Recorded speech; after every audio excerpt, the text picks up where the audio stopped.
d'où viennent des divisions, des révoltes et des rébellions au sein de nos églises locales. Vous devez savoir en première position qu'il n'y a pas de fumée sans aucun feu qui est allumé. Qu'est-ce que je veux dire par là? Chaque chose a une cause quelque part.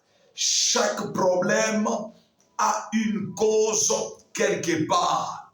Chaque mouvement a une cause quelque part. Tout ce que nous voyons tout autour de nous, ça a des causes cachées quelque part. Lorsqu'on on voit un problème, lorsqu'on constate un problème, vous devez savoir que ce problème-là a des causes quelque part. Il n'existe pas un problème sans une cause. Il n'existe pas une division au sein d'une église sans aucune cause. Il n'existe pas de rébellion et de révolte au sein d'une église locale sans des causes. Première cause qui mène des divisions au sein de nos églises locales, nous trouvons un mauvais leadership. Un mauvais leadership, c'est la première cause qui est à la base des divisions au sein d'une église locale. Et deuxième cause, nous voyons le plan de Dieu. Le plan de Dieu, ça peut vous étonner, le plan de Dieu est aussi à la base de certaines divisions au sein d'une église locale. Et troisième cause, nous voyons les combats du diable. Le combat du diable est à la base aussi de beaucoup de divisions au sein d'une église locale. En fait, je commence par la première cause qui est un mauvais leadership. En fait, qu'est-ce que c'est un mauvais leadership au sein d'une église locale? Un mauvais leadership au sein d'une église locale, c'est lorsque les pasteurs centralisent tout sur lui-même. Et vous sentez que l'église, c'est sa propriété. L'église, c'est sa chose à lui. L'église, c'est son entreprise à lui. Et vous sentez que la manière dont le pasteur évolue avec l'église, vous sentez qu'il a la haine, la jalousie, l'égoïsme dans son cœur par rapport au fonctionnement de l'église. C'est-à-dire, quand l'église est bénie, cette bénédiction arrive qu'au niveau de lui-même. Vous constatez que dans l'église, c'est le pasteur qui est en bonne santé, c'est sa vie qui est en bonne santé, mais vous les fidèles dans l'église, vous êtes médiocres. Tu as déjà fait 18 ans, 8 ans, 10 ans dans l'église, mais tu n'as jamais été béni. Et celui qui est béni dans le ministère, ce n'est que le pasteur lui-même. Quand vous regardez dans le département des comités, les anciens, les diacres, les administrateurs, le secrétaire, donc quand vous les regardez, leur vie, leur apparence est tout à fait différente de celui du pasteur. Donc les anciens mènent une vie de pauvreté, mais le pasteur, lui, il a une vie d'abondance. Les administrateurs, le prédicateur, le chantre et les intercesseurs, ils mènent une vie de souffrance, mais vous trouvez que chez les pasteurs, tout va bien. Et le pasteur s'en fout même de la vie que mènent les enfants de Dieu, ou soit même ceux qui sont tout autour de lui.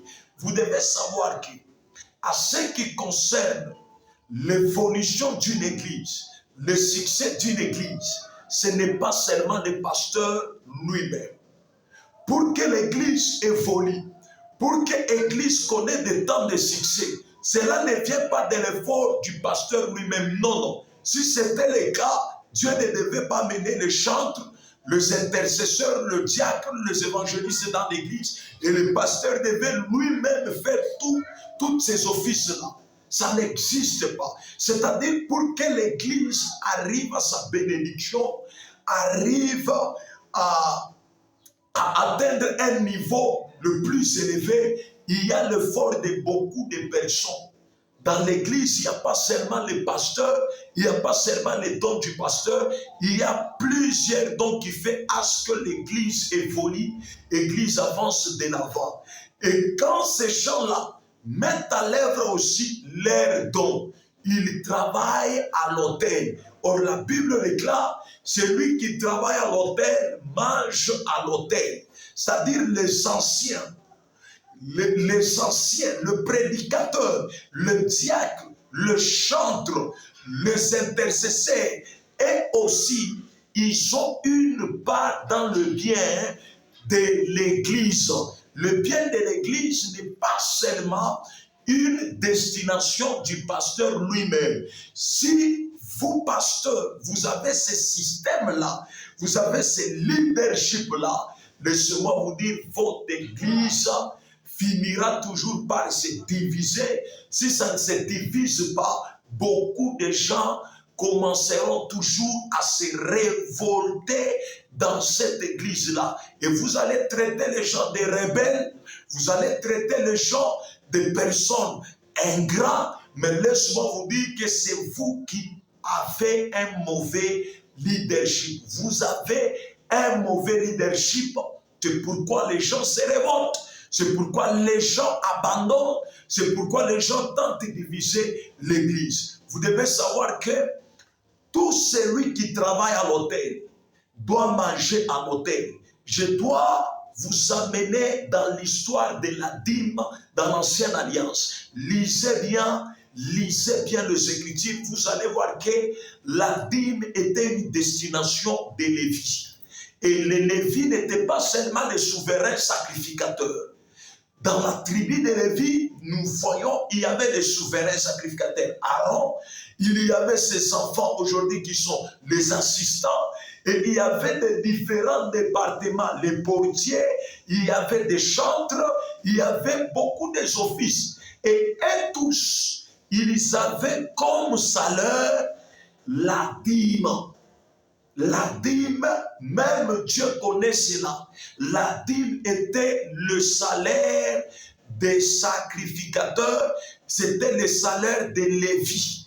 Et quand on parlait des Lévites, il n'y avait pas seulement les souverains sacrificateurs, il y avait aussi les sacrificateurs assistants et les différents départements. Ils étaient payés, Dieu lui-même les payait. Tout comme dans la Nouvelle Alliance. C'est la même chose. Lisez bien l'histoire de l'Église primitive. Ils mettaient tous le bien ensemble et ils se partageaient. Les apôtres prenaient une part, les diacres prenaient une part, et les orphelins, le veuve, et tous ceux qui menaient une vie de bassesse, ils avaient aussi une part. Pourquoi? Parce que dans l'Église de Christ, c'est l'amour. L'Église de Christ est semblable au corps. Le corps, quand la bouche mange, la bouche n'arrête pas la nourriture au niveau de lui-même. Non, la bouche mange, il envoie la nourriture dans le ventre travaille et il partage des vitamines dans les différents membres du corps. Et le corps entier évolue ensemble. Et non, ce que nous voyons aujourd'hui dans nos églises, c'est-à-dire c'est la tête qui grossit, c'est la tête qui évolue. Mais le reste des membres du corps sont minces. Déjà, c'est la déformation. Déjà, ce corps-là aura une apparence monstrueuse. Dans une église, on ne peut pas trouver seulement les pasteurs qui évoluent. Ou sinon, le pasteur n'est pas un cœur de partage. La Bible nous enseigne l'amour du prochain, l'amour fraternel. Vous devez être reconnaissant que l'église n'évolue pas seulement par vos propres efforts. Moi aussi, je suis un pasteur. Je sais que l'église ne peut pas évoluer seulement par mon effort propre. À côté de moi, il y a d'autres personnes qui ont des dons et des talents de grâce. Et leur talent, leur grâce, leur don spirituel peut aider mon ministère à évoluer. Moi aussi, je dois être transparent. Je dois être reconnaissant pour partager avec les gens. Et quand vous évoluez avec un esprit d'amour dans votre leadership, laissez-moi vous dire, l'Église ne sera jamais divisée et les gens ne se révolteront jamais dans l'Église. Ça, c'est la première des choses que vous devez savoir. Un mauvais leadership est dans la base des divisions et des révoltes au niveau de l'Église. L'Église n'est pas un pays. L'Église n'est pas une nation où on doit trouver soit le pouvoir démocratique ou soit le pouvoir monarchique. Ça n'existe pas. Dans l'Église, il n'y a pas un souverain. Le souverain, ce n'est que Dieu lui-même.